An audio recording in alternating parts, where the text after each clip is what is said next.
అందరికీ నమస్కారం.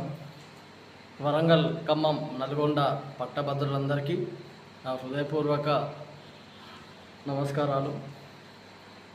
ఈరోజు తీన్మార్ మల్లన మీద వచ్చేటి ఆరోపణలు కానీ ఇంకేవైనా కానీ మీరందరూ మనస్ఫూర్తిగా అర్థం చేసుకోవాల్సిందిగా నేను విన్నవించుకుంటున్నాను. ఎందుకంటే ఆధారాలు లేని ఆరోపణలు ఎన్నో జరుగుతూ ఉంటాయి, ఎన్నో చేస్తూ ఉంటారు. కానీ ఒక్క ఆధారం కూడా తీసుకురాలేదు ఇప్పటి వరకు.